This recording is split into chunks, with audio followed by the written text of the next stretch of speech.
Jesus. Estamos aqui para mais uma EBD online e desde já queremos dizer aos nossos irmãos que quinta-feira, ontem, era para nós, quinta-feira estaríamos ministrando um culto sobre o que não é línguas estranhas, mas devido a um problema de saúde, uma gripe muito forte que eu estou tendo, não pude transmitir. Ainda estou aqui pela graça de Deus e peço oração aos nossos queridos irmãos.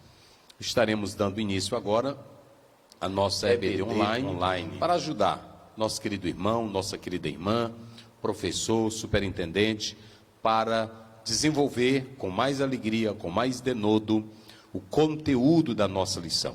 Nós vamos ficar de pé e vamos iniciar com oração, pastor Wagner orando ao Senhor. Querido e eterno Deus, Pai bendito, Pai santo, nós te agradecemos por esta oportunidade, mais uma vez, estar, Pai, em torno da Tua palavra, para aprender de Ti, ó Pai.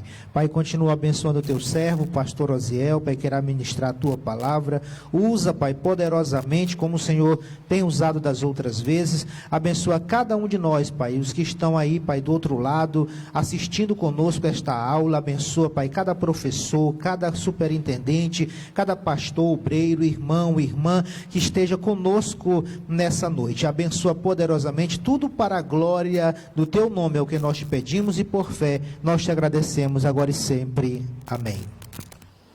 Muito bem, queridos irmãos e amigos, nós estamos aqui hoje para tratarmos de mais uma lição, a atuação do Espírito Santo no plano da redenção. É a lição de número 2, comentada pelo nosso pastor Ezequias Soares, que também tem-se o livro que acompanha a lição, que trata dos pontos expostos de cada item da lição, de um modo mais profundo, para consubstanciar como elemento imprescindível para a sua aula, para a ministração na classe da EBD. Então a nossa lição de hoje, ela tem 3 pontos, como de praxe. Primeiro ponto, o Espírito Santo como promessa. Segundo ponto, o Espírito Santo consola e ensina. Terceiro ponto, o Espírito Santo reprova e convence o mundo. Ok? Antes de tudo, eu quero dizer que a lição, ela segue o texto bíblico, lá do capítulo 16, do livro de João. Quando você lê o verso 6 e o verso 8, você há de compreender. E o pastor coloca o verso 7 a 13, que você vai fazer uma análise dos versículos do capítulo 16, ok? Então você tem do capítulo 7, do capítulo 16, 7 até o verso 13, a temática que trata sobre essa atuação do Espírito Santo no plano da redenção. Mas antes de nós começarmos a nossa aula, eu coloquei aqui ao lado 4 concílios importantes. Primeiro eu coloquei o Concílio de Nicéia, 325, eu coloquei o Concílio de Constantinopla, 381, o Concílio de Éfeso, 431, e o Concílio de Calcedônia, 451, ok? Por que eu estou colocando esses concílios? Talvez você me pergunte sobre isso. Pastor Ziel, por que o senhor está colocando esses concílios? Porque, na verdade, esses concílios, eles trataram sobre a pessoa do Espírito Santo, em especial da sua divindade. Quem lê a história sabe da controvérsia existente entre a igreja oriental e a igreja ocidental. E nessa questão da trindade, vocês podem observar que esses concílios abarcaram de modo preciso a pessoa do Espírito Santo. Mas eu quero dizer algo interessante sobre esses concílios que eu estou colocando aqui. Só para vocês terem uma ideia, em 325, o Concílio de Nicéia declarou que Jesus é o Filho de Deus como a segunda pessoa da Trindade e era da mesma substância que o Pai. E também disseram isso sobre o Espírito Santo. Então, o Concílio de Nicéia, ele ratifica a Trindade e diz o seguinte, que o Pai, o Filho e o Espírito Santo, ambos são da mesma substância. O Concílio de Constantinopla, 381, tratou do Espírito Santo, que todos deveriam crer nele como Senhor e vivificador, e que ele procede do Pai, assim como o Filho, que conjuntamente deviam ser adorados e glorificados. O Concílio de Éfeso, 431, ratifica o ensino de Agostinho sobre a graça de Deus. E o Concílio de Calcedônia, ele tratou, 451, o Concílio de Calcedônia, ele vai tratar apenas em reafirmar o que o Concílio de Nicéia já havia dito, dando alusão ao que foi falado no Concílio de Constantinopla. Então perceba que esses concílios trataram da pessoa do Espírito Santo. Mas é interessante vocês analisarem que esses concílios, eles não trataram sobre como a igreja iria viver, pastor Wagner e irmão Antônio, na experiência com o Espírito Santo. Porque, na verdade, até alguns perguntam por que os concílios não trataram sobre isso.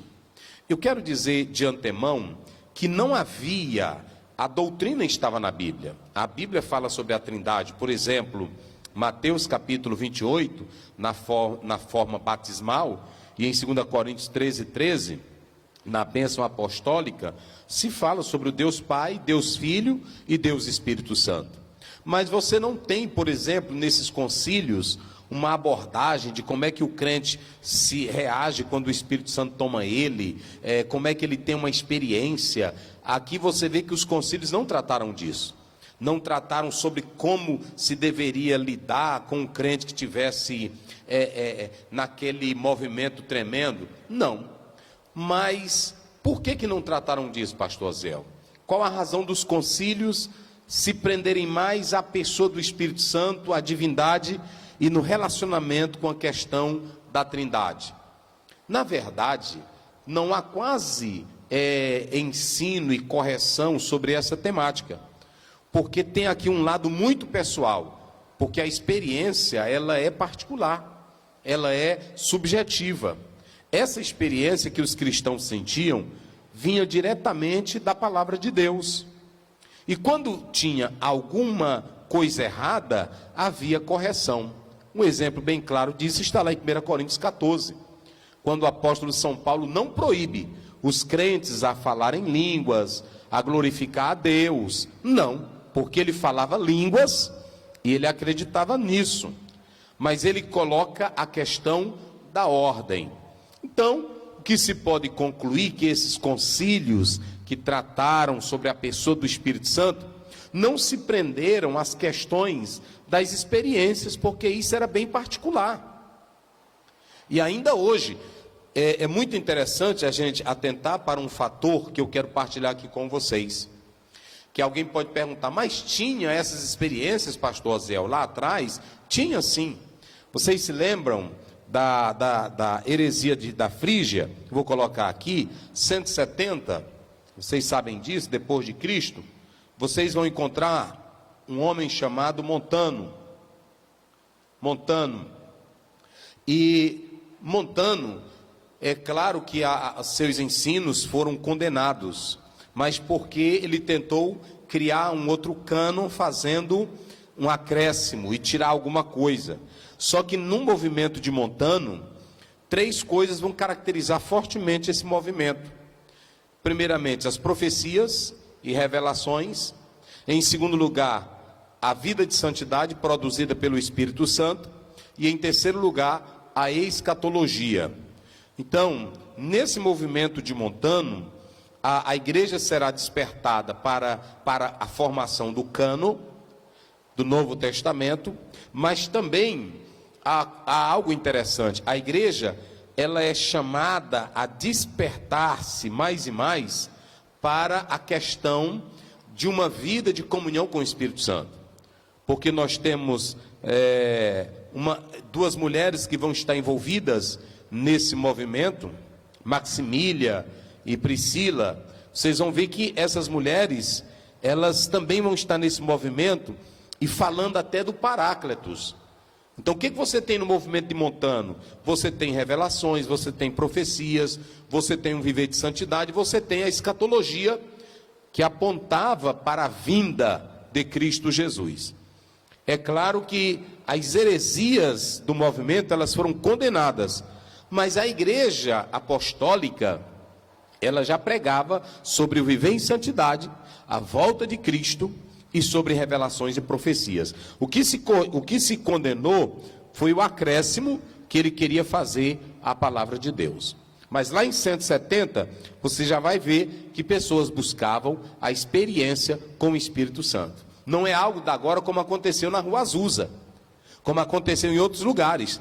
A promessa está na Bíblia, a doutrina estava na Bíblia, e alguns iam buscar. É claro que nesse movimento de Montano, reforço, houve exageros, inclusive na questão da santidade pessoal, houve até algumas rigidez, como muitos crentes hoje fazem.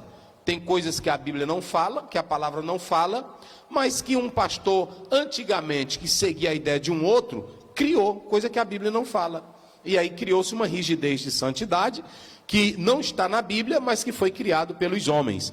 Como Jesus disse lá em Mateus 15, vocês criam doutrinas de homens, tradições de homens. Então essa questão ela não é nova. Então é interessante atentar para esses 4 concílios, porque eles tratam sobre a pessoa do Espírito Santo. Eles dão ênfase sobre a pessoa do Espírito Santo, como sendo a terceira pessoa da Trindade.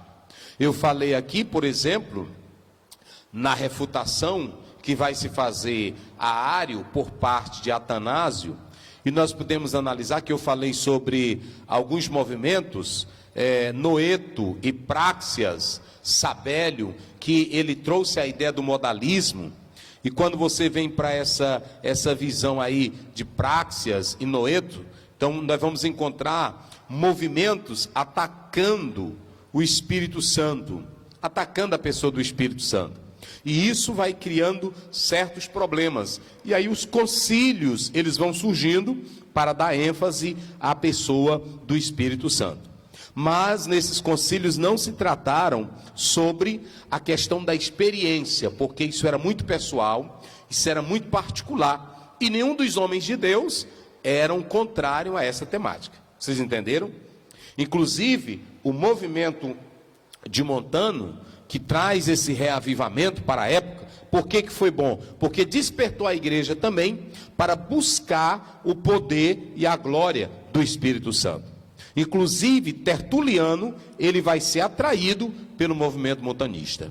O movimento montanista também vai combater o gnosticismo. E aquela ideia que trazia o conhecimento, eles vão tratar dessas questões. Então, é importante nós atentarmos para essas questões. E eu quero finalizar esse ponto dizendo o seguinte: não havia uniformidade doutrinária. Não havia. Vocês podem pegar aqui uns concílios que cada um vai dizendo uma coisa, o outro vai dizendo outra coisa. Se você pegar a própria igreja oriental, ela dizia que o Espírito Santo veio do Pai e do Filho. A ocidental dizia que o Espírito Santo veio do Pai através do Filho. E sempre houve esse embate. Se vocês pegarem o livro do pastor Ezequiel Soares, eles vão tratar de uma palavra latina, filioque, né? Filioque, que quer dizer e o filho, né? E o filho. E o filho. Então, isso vai gerar um grande problema entre a igreja oriental e a igreja ocidental. Então, perceba que esse embate dos concílios, eles mostravam que não havia unidade ou uma uniformidade doutrinária, porque ninguém chegou e disse assim, está tudo pronto. Claro que no tocante à Bíblia, não há erro. A Bíblia tem a doutrina certa na palavra de Deus. Agora, ao longo do tempo, cada um foi interpretando, criando suas ideias, e aí vocês podem observar que os concílios vão tratar desse assunto, mas sempre eles vão deixar algo ainda mais em aberto, de modo que isso vai trazer outras consequências, outros problemas. Então, o que eu quero dizer de início aqui é que a experiência com o Espírito Santo, à luz da palavra de Deus, ela é bíblica. E quem buscou pôde sentir e pôde receber de perto a palavra de Deus. Como montano, eu quero dizer que todo e qualquer movimento envolvendo pessoas sempre vai ter algo contrário. Daí a necessidade de se atentar para que esse movimento aconteça dentro dos parâmetros das Sagradas Escrituras.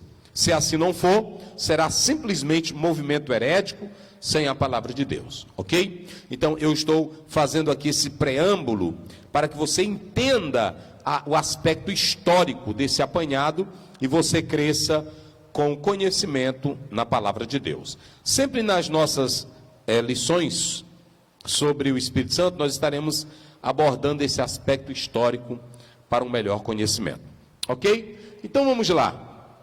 A atuação do Espírito Santo no plano da redenção. A primeira pergunta seria: o Espírito Santo atuou lá no Velho Testamento para convencer o pecador? O que vocês dizem? Será se ele atuou? Lá no começo, o Espírito Santo, ele atuou para convencer o homem do pecado, da justiça e do juízo? Nós vamos responder isso daqui a pouco. Será se ele atuou lá no início? Ok? E aí você pode analisar qual é o papel do Espírito Santo no plano da redenção. Quem vai tratar isso muito bem, e nós colocamos aqui o Concílio de Éfeso, é o próprio e o grande teólogo Agostinho.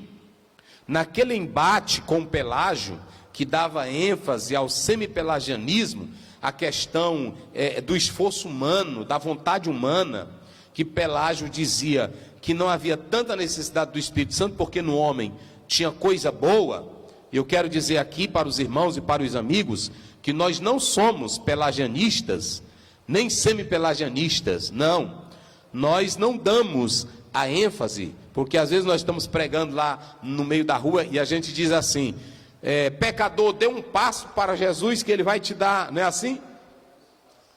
2 para você. A gente prega isso, mas não é acreditando que a vontade do homem salva. Não, é acreditando que pela pregação do Evangelho, que o pecador escuta, o Espírito Santo tocando, ele pode ser conduzido pela vontade do Espírito Santo. Não pela vontade dele, que a vontade dele está contaminada.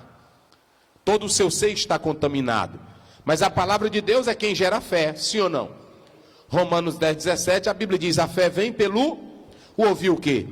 A palavra de Deus. Então, eu estou pregando lá no meio da rua e eu digo assim: olha, querido pecador, o Espírito Santo está falando com você, escute a mensagem. E aí, no convite eu digo: venha para Jesus, dê um passo para Ele, Ele vai dar 2 para você. Então, é uma forma de expressar, mas não dá a ideia de que nós seguimos a concepção de Pelágio. Então, Agostinho, que o ensino dele vai ser fortalecido no Concílio de Éfeso, em 431, ele dava ênfase sobre a importância da graça e o papel do Espírito Santo no fortalecimento dessa graça no homem para a sua regeneração. Então, isso é muito importante, porque nesse concílio, Agostinho, ele fala dessa graça. Mas aí vem a pergunta: qual é o papel do Espírito Santo no plano da redenção? E aqui nós vamos para o primeiro ponto da lição. Pastor Ezequiel Soares, com muita precisão, ele fala sobre o Espírito Santo no plano da redenção. E ele coloca aí 3 subpontos. Ponto 1, a promessa. Ok?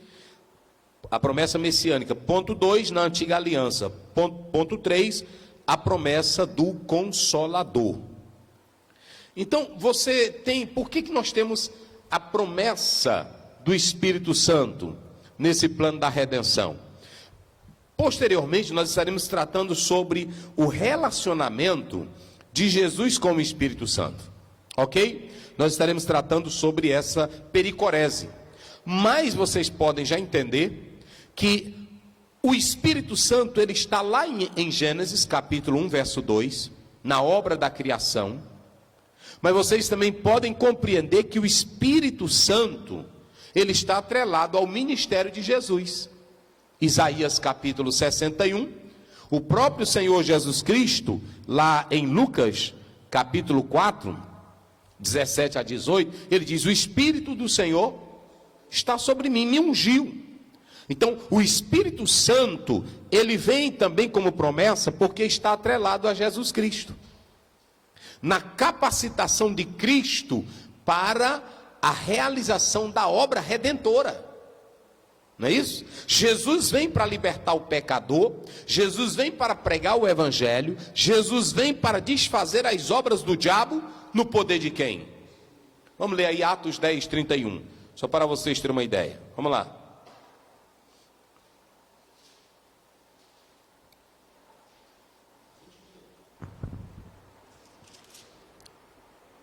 E eis que diante de mim se apresentou um varão com vestes resplandecentes e disse: Cornélio, a tua oração foi ouvida e as tuas esmolas... Atos 10? 31. Aí é 10, 31? É. 10, 32. Envia, pois, a Jope e manda chamar Simão, o que tem por sobrenome Pedro. Este está em casa de Simão, curtidor, junto do mar, e ele vindo te falará. Atos 10, não é isso? Isso. Só um minuto aí. Só um minuto. Só um minuto aí, meus irmãos. Deixa eu ver aqui, onde é que eu quero. Atos 10, né? É 38, é o 10, 38. Vai lá. Como Deus ungiu a Jesus de Nazaré, Sim, com o Espírito Santo e com virtude, o qual andou fazendo bem e curando a todos os oprimidos do diabo, porque Deus era com ele. pronto. Então perceba que Jesus Cristo, ele vai vir no poder de quem? Do Espírito Santo. Jesus desempenha o plano da redenção do pecador no poder de quem? Do Espírito Santo. Então nós temos que ter todo cuidado, porque no modalismo se dizia que o Pai se manifestava de 3 modos. E aí nós somos contrários a essa concepção. Mas você pode observar que você tem Deus, ok? Vou colocando aqui Deus, Filho e o Espírito Santo, ok? Espírito Santo.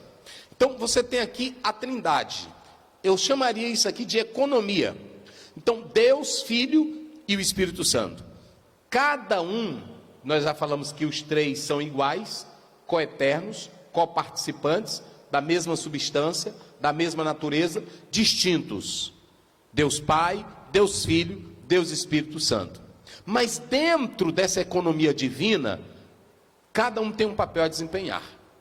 Nós sabemos que o Pai, Deus é o Criador, Ele manda o Filho para morrer, e aí você tem o Espírito Santo fortalecendo Jesus para a obra que Ele haveria de desempenhar.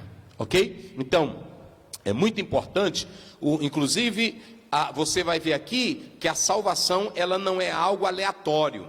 A salvação não acontece de modo que Deus foi pego de surpresa quando Adão pecou, como alguns querem dizer. Antes da fundação do mundo, antes de Adão existir, a Trindade Santa já trabalhava para a redenção do pecador. Então, tudo foi bem arquitetado, tudo foi bem planejado dentro dos propósitos divinos, ok? Então você tem em primeiro lugar aí o Espírito Santo como promessa. A promessa está lá em Gênesis 3,15, da semente da mulher nasceria um que esmagaria a cabeça da serpente. Então Jesus, ele vai vir no poder do Espírito Santo, que irá lhe fortalecer para o desempenho da missão redentora, ok? Então você tem aí o Espírito Santo como promessa. Mas no subponto 2 da lição, você tem na antiga aliança. O que você tem nessa antiga aliança? O que nós podemos compreender? Agora nós vamos falar, na aula passada eu falei do pré-Pentecoste e o pós. Pronto, então, no pré-Pentecoste, você tem a função do Espírito Santo na antiga aliança. Já pararam para pensar nisso? Como era que o Espírito Santo atuava na antiga aliança?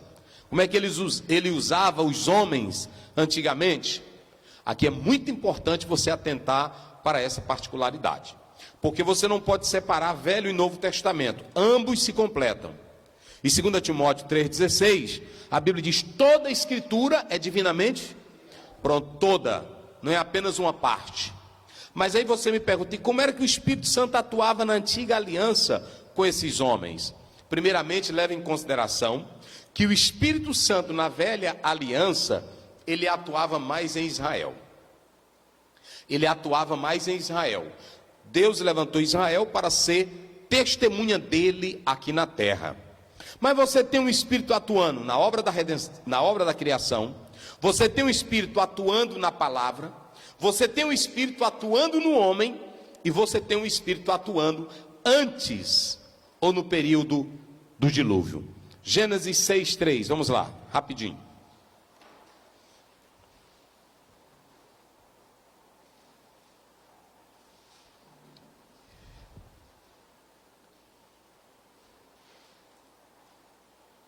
Então disse o Senhor: não contenderá o meu espírito para sempre com o homem, porque ele também é carne, porém os seus dias serão 120 anos. Não contenderá o meu espírito para sempre com o...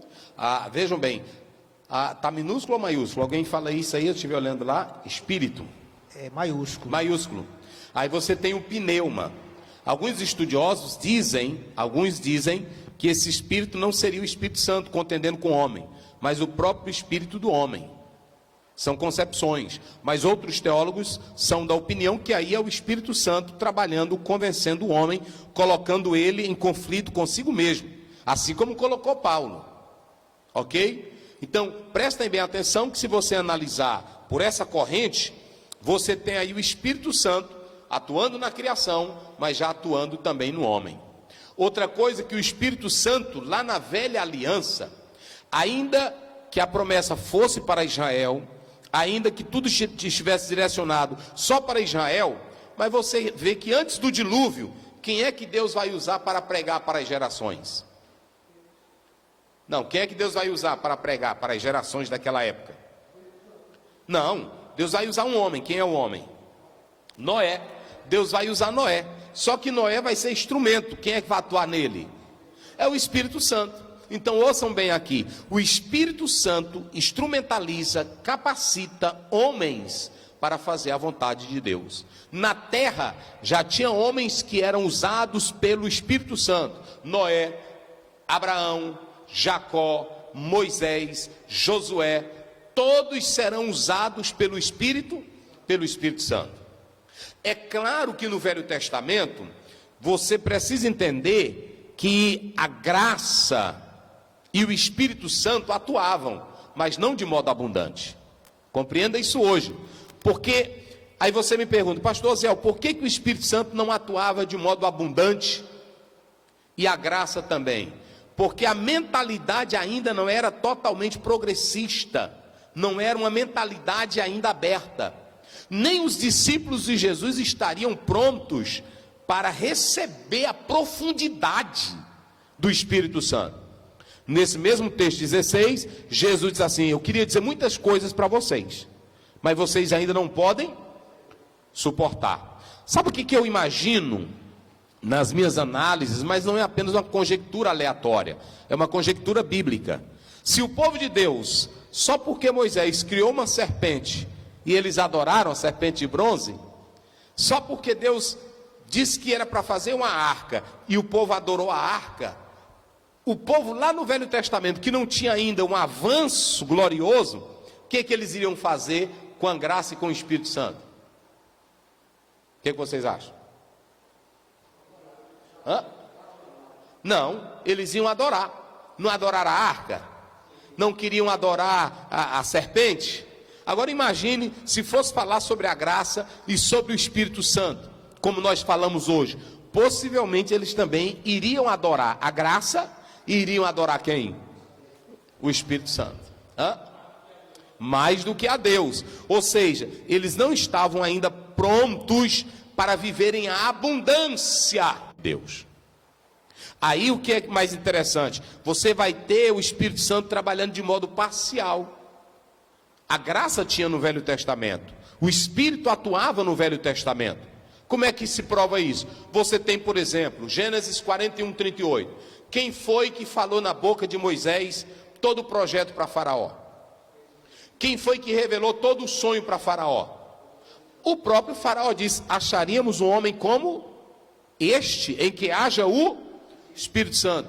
O Espírito Santo capacitou, Gênesis 31, Êxodo 31, 1:2, capacitou Bezalel e Aholiabe para a obra do tabernáculo, para a haste.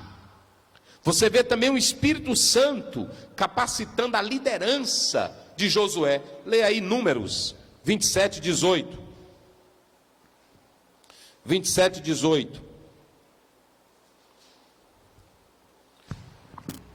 Então disse o Senhor a Moisés: toma para ti a Josué, filho de Num, homem em quem há o Espírito, e põe a tua mão sobre ele. Pronto. O Espírito Santo nunca teve uma época que ele deixasse de operar.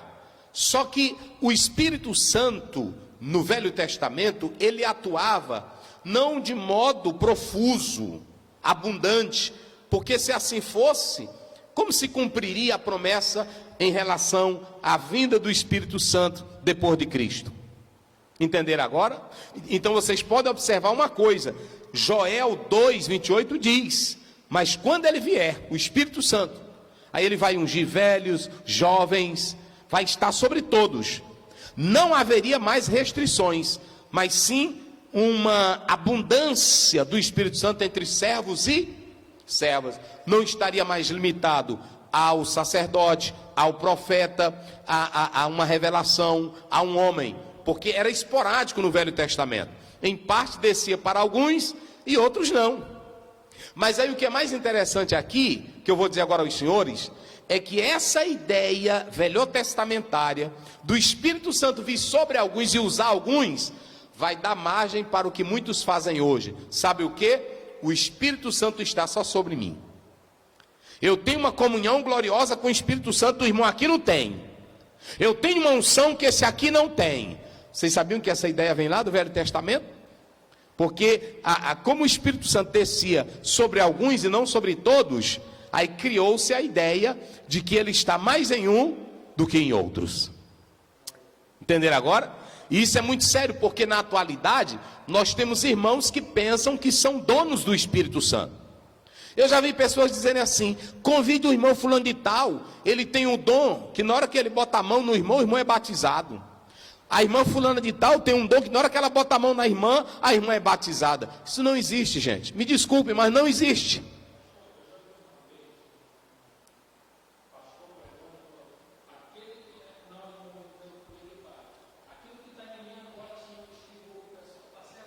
Como é que ele disse?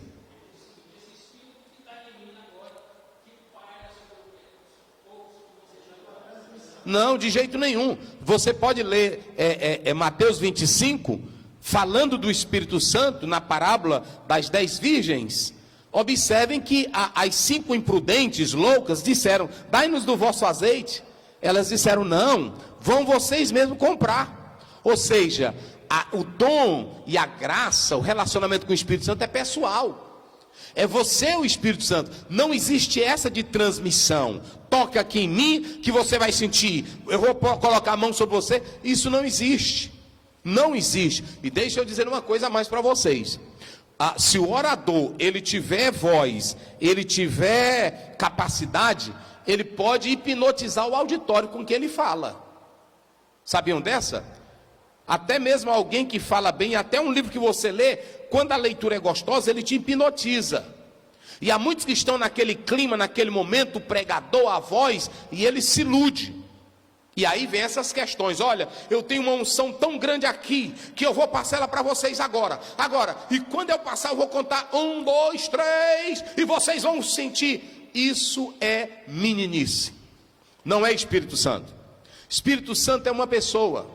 Você tem que se relacionar com ele com reverência, quebrantamento, humildade. Espírito Santo é para você saber o que ele faz. E eu preciso saber dessas coisas, para eu não criar concepções jocosas, heresias, e eu não querer me sujeitar ao Espírito Santo. Hoje tem muitos que estão tentando manipular, usar o Espírito Santo de Deus. Mas o Espírito Santo é Deus, é Ele quem manda, é Ele quem distribui como Ele quer, e não pregador. Não é isso? E não pregador. Ninguém aqui está sendo contra. A Kendall, ele diz uma coisa interessante. O Espírito, ele diz isso e eu quero colocar isso para vocês. O Espírito Santo começa conosco aonde nós estamos. O Espírito Santo começa na minha vida. No momento em que eu digo, Espírito Santo, eu estou aqui. Eu posso ter erro, posso ter falha, posso ter o que tiver. Mas ele começa na minha vida naquele momento. Só que ele vai me levar a lugares onde eu nunca tinha condições de ir. Ou seja, o Espírito Santo ele vai me levar aonde eu nunca teria condições de ir. Um relacionamento perfeito com o Pai. Então, você tem no Velho Testamento essa limitação, era esporádico. Mas Joel 2,28 diz, há de ser, não é isso? Pedro fala isso. Derramarei do meu Espírito sobre toda carne, sem restrição. Então, havia uma limitação. O Espírito Santo trabalhava, a graça trabalhava, mas era limitado. A abundância vai vir com a morte de Cristo Jesus. Vamos analisar aí Atos 7,5. Depois 1,21.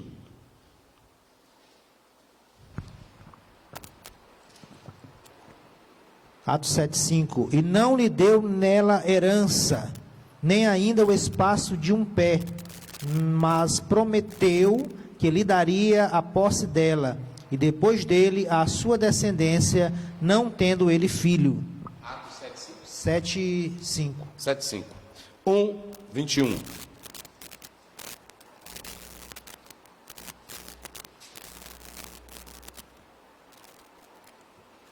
É necessário, pois, que dos varões que conviveram conosco todo o tempo em que o Senhor Jesus entrou e saiu dentre nós. Pronto. Então você vê que havia essa ação do Espírito Santo. Eu coloquei aqui o Espírito Santo trabalhando em José, o Espírito Santo trabalhando em Josué, ok? O Espírito Santo trabalhando em Daniel. Vê aí Daniel 4,8. Daniel 4,8.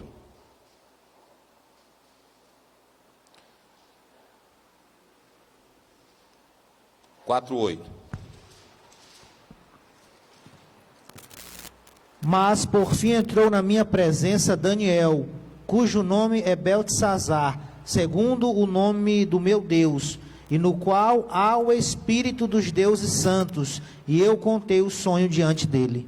Então pronto, você vê que o Espírito Santo estava lá. Agora, a profusão, como eu estou dizendo, virá depois com Jesus Cristo, ok? Então você tem aqui, em segundo lugar, o Espírito consola e o que mais? Ensina. No livro do pastor Ezequiel Soares, ele fala sobre essa expressão aí, ok? Deixa eu colocar aqui para vocês, vou colocar com vermelhozinho, ok?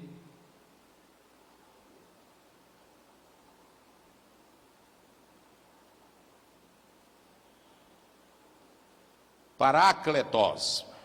Essa expressão aí, parácletos, né? Parácletos. Ela fala do advogado, fala de consolador. Só que a melhor ideia aqui, no texto, não é o Espírito Santo como advogado.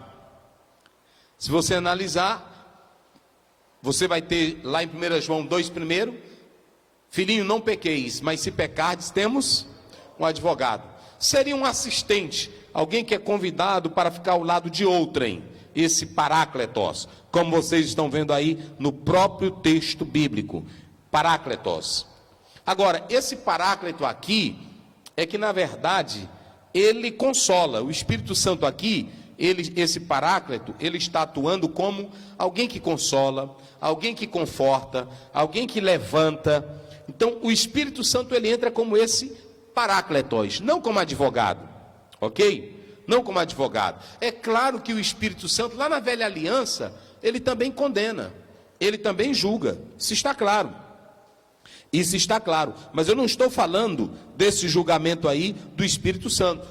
Nós estamos aqui falando do Espírito Santo como consolador. E ele também ensina. Aqui, ó, ensina. E quando ele vier, disse Jesus, ele vos ensinará todas as coisas. Então, prestem bem atenção, que aqui agora você vai ter a missão do Espírito Santo. Olha aqui, olhe bem para cá. Deixa eu dizer uma coisa. Quando Jesus, sabendo que estava perto da sua partida para os céus, ele disse aos discípulos, convém que eu vá. Por duas razões ele disse, convém que eu vá. Uma, convém que eu vá, ele estava falando da morte dele. Convém que eu vá, que eu morra, que eu seja transformado, que eu ressuscite, porque eu estou cumprindo o plano da redenção. Convém que eu vá, porque se eu vier, se eu for o Consolador virá. E aqui é muito importante porque agora nós vamos analisar o papel do Espírito Santo. O Espírito Santo não salva. O Espírito Santo não salva. O Espírito Santo não salva. Mas o Espírito Santo ele tem um papel didático. Ele tem a capacidade de colocar no coração, na mente, não só colocar, mas interpretar tudo que Jesus disse, tudo que Jesus ensinou. Um conselheiro, ele é um orientador, ele vai ensinar. E deixa eu dizer uma coisa para vocês agora, que estão me ouvindo. Está me filmando aí direitinho, irmão? O Espírito Santo não vai trazer nova revelação, novas verdades, porque ele estaria contrariando o ensino de quem? De Cristo. O Espírito Santo vem para ensinar, fazer lembrar, aplicar tudo o que Jesus fez em relação à obra da redenção. O Espírito Santo, ele não vai trazer coisas novas, porque ele vai apenas trazer o que Jesus já ensinou. Que coisa maravilhosa. E o que o Espírito Santo vai trazer, pastor Oziel? Aí nós podemos analisar, que nós vamos já falar isso aqui. Mas o mais importante aqui é que em João 16 Jesus diz, convém que eu vá. Primeiro, quando eu partir, eu morrer, ressuscitar, está concluída a obra redentora. Mas eu não quero que essa obra ela fique esquecida. Eu não quero que as pessoas fiquem sem essa obra. Eu vou enviar o Consolador. Ele vai ensinar tudo o que eu fiz. Olha para cá. Tu pensas que é a tua pregação bonita, a tua homilética, a tua hermenêutica que convence crente? Negativo, meu filho. É por isso que Paulo diz lá em 1 Coríntios 2, quando eu fui ter convosco, eu não fui com sublimidade de palavra, mas na demonstração de quem? Do Espírito. O Espírito foi quem usou Josué, o Espírito foi quem usou Moisés, o Espírito foi quem usou Josué, o Espírito foi quem usou Estevão, o Espírito foi quem usou Bezaleel. Na obra de Deus é o Espírito Santo. E hoje o Espírito Santo ele tem a missão e o trabalho de nos ensinar. Agora preste bem atenção, como diz o pastor Ezequiel Soares, ele nos fará lembrar. Se você lê a palavra, medita, pesquisa e se rende ao Espírito Santo, ele vai te ensinar. Você pode ter uma iluminação, você pode ter uma nova compreensão do texto, mas novas verdades não, porque tudo está na palavra de Deus. Tudo que nós precisamos para a salvação já está na palavra. E o Espírito Santo, o Espírito Santo, quando você vê na igreja, o Espírito Santo está me dando a nova revelação, pode dizer, cala Satanás. Cala, porque tudo que nós precisamos, Jesus já deixou. Agora, deixa eu dizer uma coisa, como é que essas verdades podem entrar em nós? É aqui que vem o mais interessante. Como é que essas verdades podem provocar em nós? Vocês sabiam que o Espírito Santo, lá na introdução do capítulo 2 do livro do pastor Ezequiel Soares, diz, ele regenera, ele santifica, ele guia, ele orienta, ele aconselha. Mas o Espírito Santo tem dois papéis. É aplicar tudo que Jesus ensinou, o que Jesus fez. E o outro é produzir um estilo de vida que corresponda à natureza de Deus. Aí está lá em Gálatas 5:22. Nós vamos produzir os frutos do Espírito. O fruto do Espírito, que na verdade fala da natureza de Deus. Entenderam agora? Então, perceba que o Espírito Santo, ele consola e ele ensina. Ele vai trazer tudo para nós, aquilo que Jesus fez, aquilo que Jesus falou, aquilo que Jesus... Porque me diga uma coisa, se ele ainda precisa trazer algo novo, e aí o que Jesus fez? Entenderam agora? Sim, o que Jesus veio fazer? É por isso que eu mostrei aqui no Velho Testamento que a graça e o Espírito Santo trabalhavam de modo parcial, porque a abundância só viria com quem? Com Jesus Cristo. Agora imagine, se o Espírito Santo ainda vai trazer nova revelação, nova visão, novas verdades, e o que Jesus fez? Vai para onde? Hoje o Espírito Santo, ele pega, olha para cá. Tu está me filmando aí direitinho, irmão? Ou eu vou dizer uma coisa para você, não pense você, eu estou dizendo aqui comigo, com esse aqui que é pastor, aquele ali que é diácono, deixa eu dizer, às vezes nós vamos pregar e a gente fica preocupado, meu Deus, eu quero que o povo sinta a tua palavra, deixa com o Espírito Santo, pregue, porque quem se encarrega de convencer é o Espírito Santo de Deus. Só quem faz isso é o Espírito Santo. Olha que para a pessoa deixar a idolatria, deixar o pecado, deixar a miséria, só quem faz isso é o Espírito Santo. Não é tua voz, não é teu talento, não é teu diploma, não é tua hermenêutica, não é teu doutorado, é o Espírito Santo. Aleluia. É o Espírito Santo de Deus. É o Espírito Santo de Deus. É o Espírito Santo de Deus. Então ele consola. Ele consola como, pastor Zé? Com as verdades que Jesus ensinou, com as verdades que Jesus nos trouxe. O Espírito Santo nos assegura, ele nos ensina tudo que Jesus falou. E aí isso fortalece a nossa fé. Mas ele não somente consola e ensina, ele interpreta e aplica isso em nosso coração. Lê aí, 1 Coríntios 2, primeiro.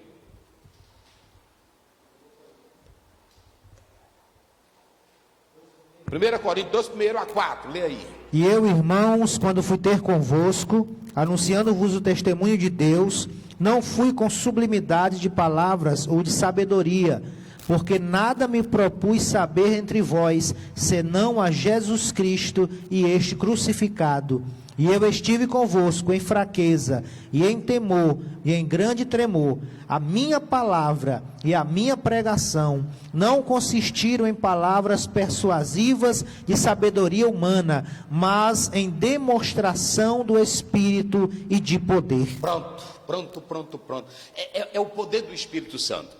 Então a lição ela fala sobre isso. O Espírito Santo não é a tua voz, não é a tua capacidade, não é a tua oratória, não são as tuas palavras bonitas, é o Espírito Santo. Quando você ora, quando você busca a Deus, quando você se coloca aos pés do Senhor, aí ele te usa. Então você tem aqui, o Espírito Santo, ele consola e ensina. E em terceiro e último lugar, o que é que nós temos aí? O Espírito Santo faz o quê? O Espírito Santo convence, ele reprova e convence. Olha aí que a palavra grega, olha aí a palavra grega. Vocês podem observar que essa palavra grega está aqui, elenxei, essa palavra elenxei, essa palavra grega aqui, elenxei. Eu coloquei aqui a tradução dela. Sentenciar, refutar, confutar, geralmente com implicações de vergonha. Achar em falta, corrigir pela palavra, repreender severamente, ralhar, admoestar, reprovar, exigir prestação de conta, mostrar falha de alguém, exigir uma explicação, castigar, punir. Ok? Então nós temos aqui um ksi, esse ksi aqui, é por isso que esse gama, ele soa como nasal. Elenxei, essa palavra, elenhu, ela quer dizer isso. Estão entendendo? Então quem é que mostra que a pessoa está errada? Quem é que pode chamar a atenção? Quem é que pode chamar a correção? Só o Espírito Santo. O Espírito Santo hoje, ele pode chamar a atenção pecador para a correção. E eu vou dizer mais, às vezes quando o pastor, ele briga na igreja com o irmão, ou lá fora com o pecador, a pessoa se zanga. Agora quando ele prega a verdade, deixa o Espírito Santo agir, aí a coisa funciona diferente. Não é assim? Porque quando o Espírito Santo corrige, ele mostra para o pecador que o pecador... Olha, eu vou dar aqui um exemplo para vocês. Olha para cá, está me filmando direitinho, irmão?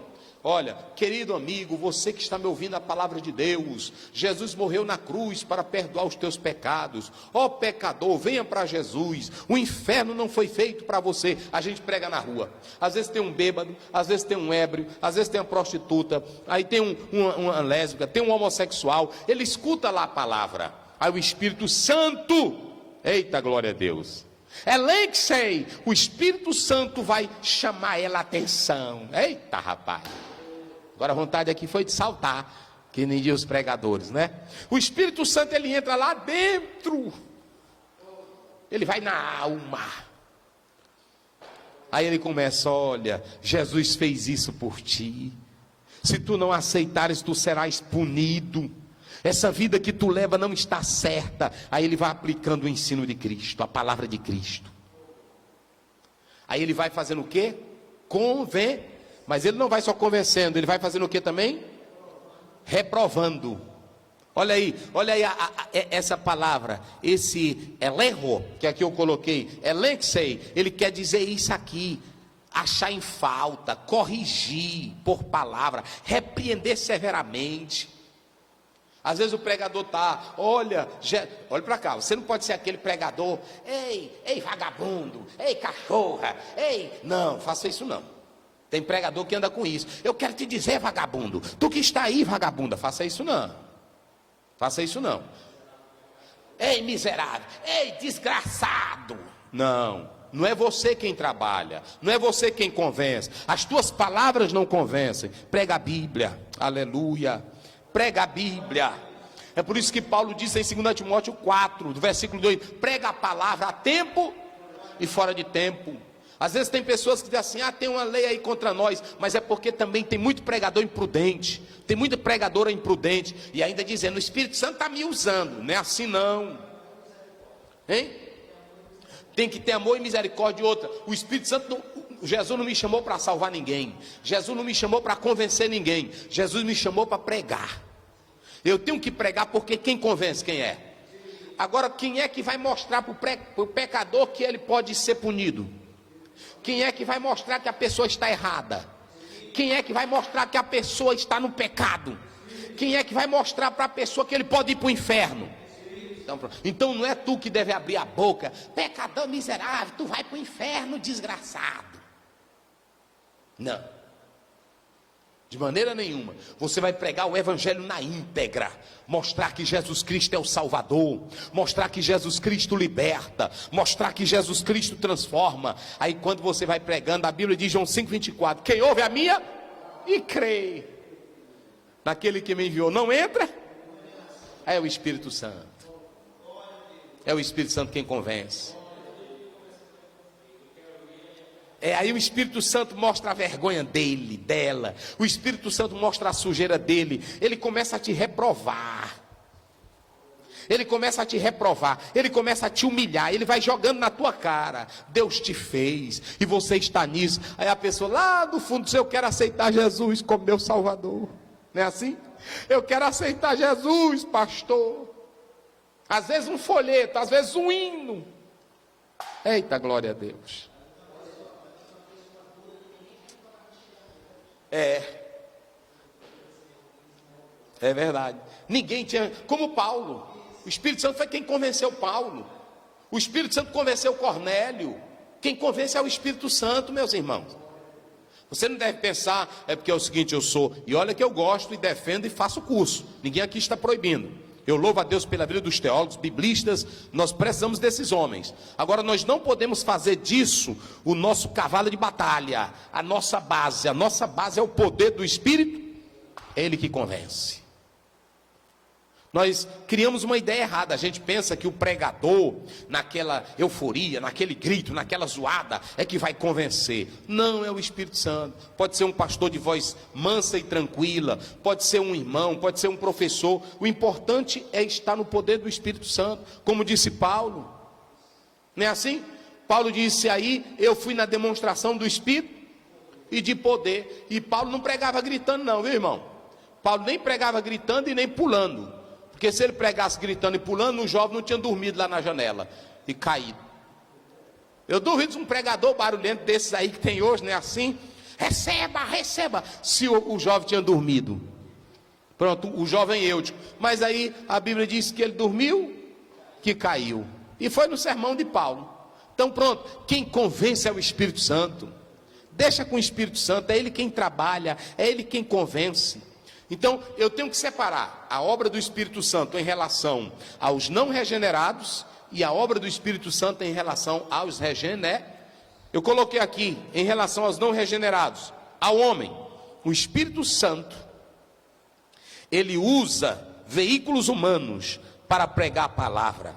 Ele usa profetas, ele usa homens, ele usa pessoas.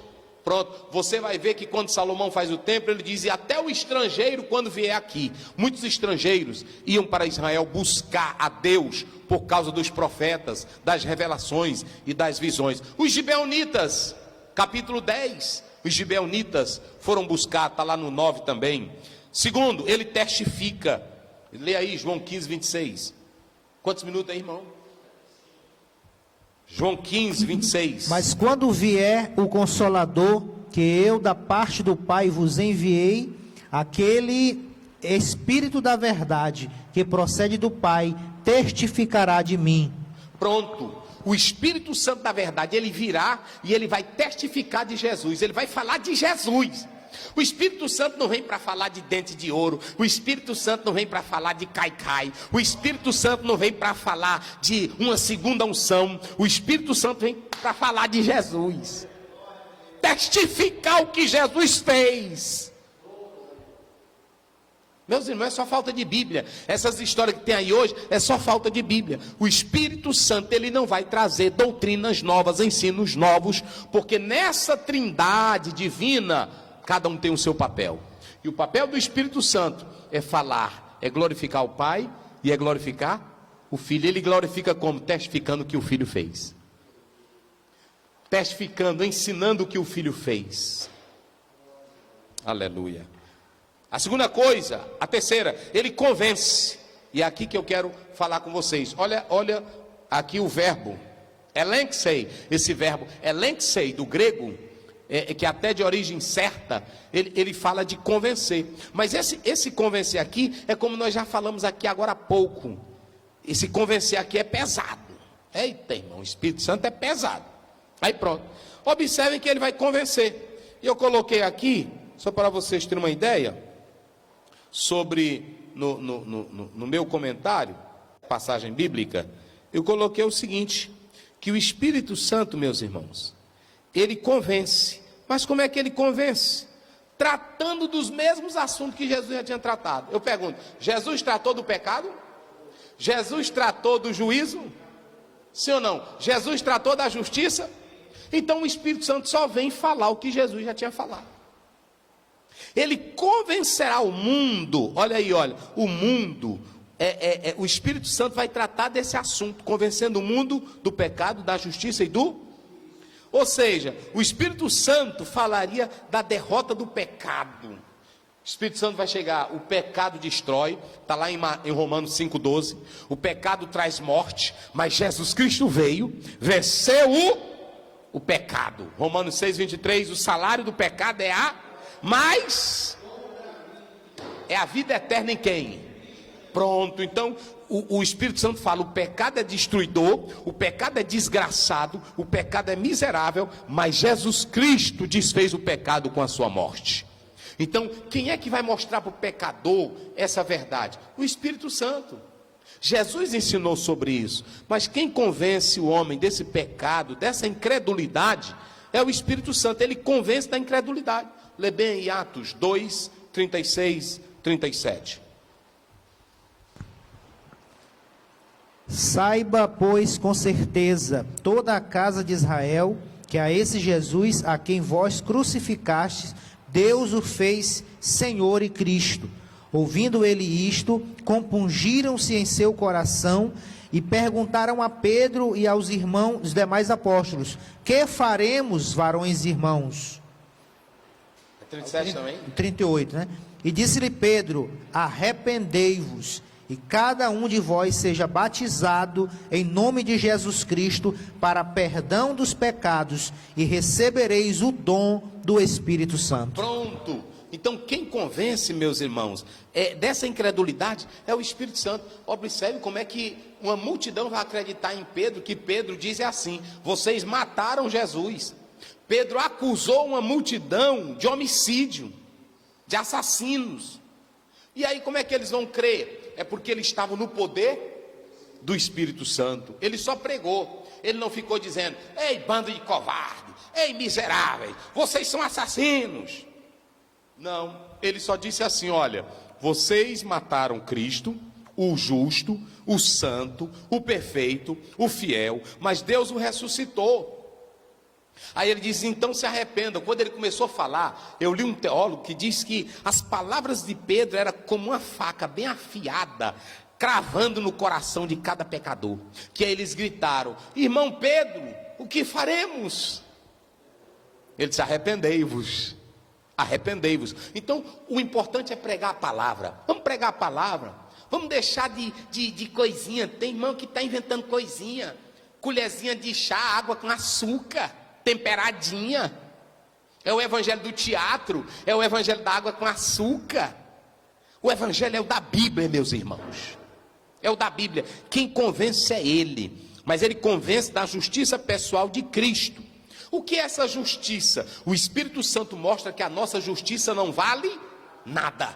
A justiça que salva, a justiça que nos coloca sem condenação diante do Pai. Qual é a justiça? A de Cristo. Vamos ler Tito 3,5, rapidinho aí.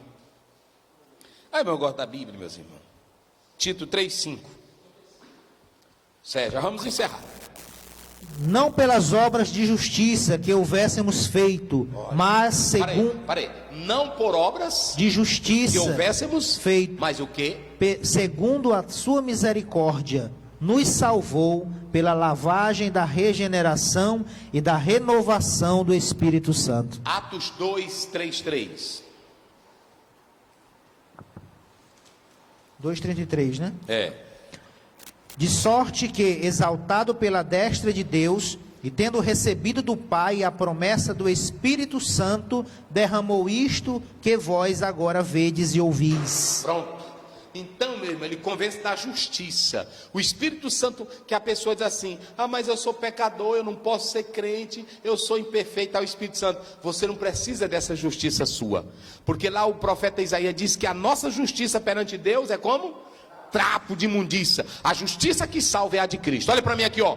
Você que é crente, às vezes você vai orar, às vezes você vai ler a Bíblia e vem a voz: você não pode ser crente, tu és cheio de defeito, tu és imperfeito, tu não pode ser crente, Jesus é santo. Tu olha para esse momento e fala para Satanás e para essa voz: é verdade, mas o Espírito Santo me garante que a justiça de Cristo me perdoa. Romanos 5:1, justificado pois pela fé temos paz. Pronto, por meio de nosso Senhor e Salvador Jesus Cristo. Então acabou a história. Jesus não quer a tua justiça, Deus não quer a tua justiça, Ele quer a justiça do Pai, realizada em Cristo Jesus. Ele cumpriu a legalidade, a lei exigia, Jesus cumpriu. O que vale é a justiça de Cristo. Lá em Gênesis, está lá 15:6, creu Abraão no, e isso lhe foi imputado. Pronto, Abraão não foi salvo, não é porque ele fosse justo, não é porque ele guardasse sábado ou domingo, não é porque ele comia arroz ou carne de porco. Ele foi salvo porque ele creu. É pela fé. Então o Espírito Santo entra e diz: olha, essa tua justiça não vale nada. É por isso que lá em Romanos, lê bem aí, 1:17. Ah, coisa boa é a Bíblia. Eita, coisa boa. Vamos lá.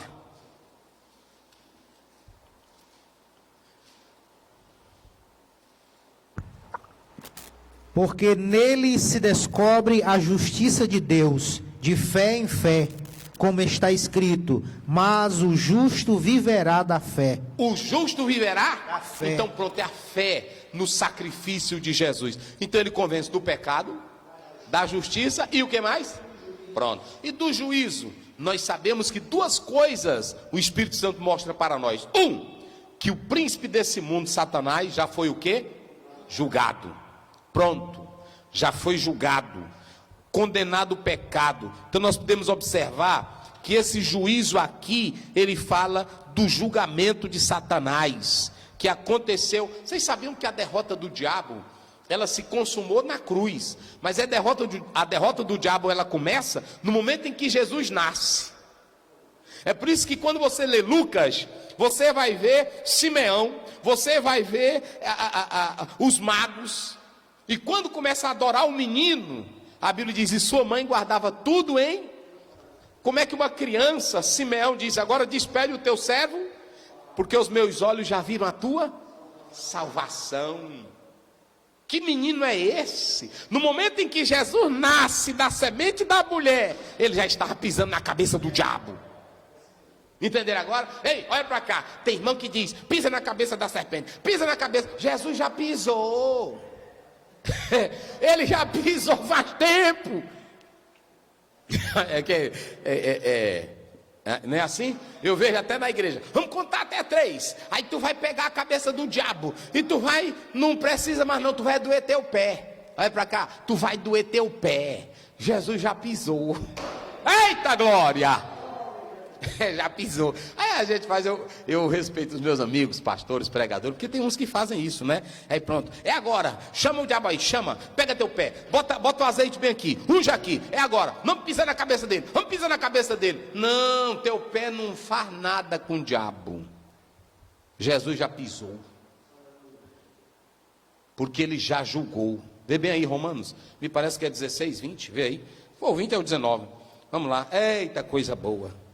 Eita coisa boa. Eita coisa boa. E o Deus de paz esmagará em breve Satanás debaixo dos vossos pés. Está no futuro. E o Deus de paz em breve. A derrota do diabo, irmão, começou, sabe aonde? Lá em Gênesis 3,15, da semente. Aí pronto. Aí lá vai. Ele tentou matar o menino tudinho. Lá no Êxodo para acabar. Não vamos deixar o menino nascer. Aí o rei disse assim, mata todos os meninos. Menino ele não mandou não, só mandou matar menino. Manda matar menino. Aí pronto. Aí você vê o perverso Amã dizendo, vamos acabar com os judeus. Era o diabo para o menino não nascer. Mas aí vem Mateus, primeiro, lá pelo 21. E tu, Maria, darás à luz um filho. E ele se chamará Jesus, o qual salvará os povos dos seus pecados. Quando Jesus nasceu, o diabo já começou a ficar derrotado. E aí quando Jesus abre a boca e diz, está, acabou. Tetelestai, acabou. É perfeito, é perfeito. O tempo é perfeito no grego. Foi feito lá, mas ainda tem efeito no presente. Está lá, está consumado. E quando ele diz, está consumado, aí pronto, aí Satanás, olha para mim aqui, olha, Satanás, irmão, já é um derrotado há tempo, não precisa tu ungir parede, não precisa tu bater pé, Satanás já é derrotado, só precisa você viver os ensinos de Jesus, viva os ensinos que não tem diabo que te vença, viva os ensinos, viva os ensinos, vive a palavra de Deus, não tem Satanás que te derrote. Agora, não vive o ensino, fica com a vida desmantelada, todo enrolado. Aí, Espírito Santo, me enche. Espírito Santo, eu quero mais. O Espírito Santo, ele só vem para isso aqui. E se você deixar o ensino entrar, ele vai te conduzir ao zênite, à quinta essência, a realidade, da qual o Pai nos ensina. Então, quando ele diz assim, da justiça e do juízo. Do juízo é porque primeiro o Espírito, a pessoa chega e diz, mas eu tenho medo de ser crente, porque a minha mamãe era cavalo do diabo, o meu pai era cavalo de Satanás. O Espírito Santo, larga disso. Jesus já derrotou Satanás no Calvário, ó, faz tempo. Sabe qual é outra coisa? É que o Espírito Santo, ele mostra para nós, com esse julgamento do diabo, Agora, ele mostra para nós o seguinte, que esse juízo, ele prova que o crente agora tem vitória, porque a cruz de Cristo derrotou o diabo, mas a cruz de Cristo nos deu a vitória. Oh, aleluia, aleluia, aleluia. É por isso que aquele início, não sufocando a mensagem da cruz, na perseguição. O maior emblema do cristianismo hoje é a cruz. Por que é a cruz? Porque a cruz provou que Jesus derrotou o diabo, mas a cruz também mostra a minha vitória e a tua vitória pelo sacrifício de Jesus. É por isso que o Edson Coelho, em um hino que ele deu para Osé de Paula, ele diz: a morte morreu no lenho da cruz. A morte morreu. Você já imaginou a morte morrer? Que poesia linda. A morte morreu no lenho da cruz. Pronto, agora você pode viver com Deus. A Bíblia diz em 1 Coríntios 15:57, mas graças a Deus que nos dá vitória por meio de nosso Senhor e Salvador Jesus Cristo. Primeiro, olhe para a cruz.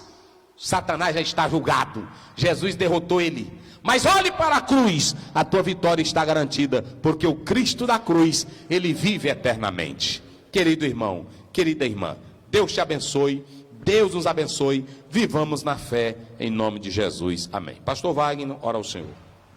Querido e eterno Deus, nosso Pai, te agradecemos, ó Deus, por este ensino maravilhoso da Tua Palavra, Pai bendito nesta noite. Pai, abençoa os Teus servos, Pai, que estão, Pai, assistindo conosco, que participaram, Pai, que ouviram este ensino maravilhoso. Continua abençoando, talvez neste momento, meu Pai, ele está aí pensando, meu Deus, ó Pai querido, em tudo que Jesus fez na vida dele. Pai bendito, continua abençoando, completa a obra, Senhor, na vida de cada um de nós, em nome de Jesus Cristo. Pai, abençoa o teu servo, pastor Osiel, dá saúde para o teu servo, Pai, em nome do Senhor, saúde perfeita, para que ele possa assim continuar fazendo a tua obra. Deus, continua conosco, nos abençoando, é o que nós te pedimos, em nome de Jesus, amém.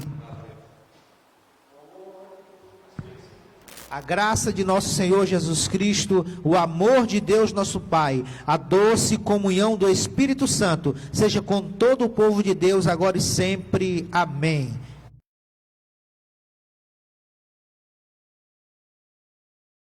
O que nós te pedimos, em nome de Jesus. Amém.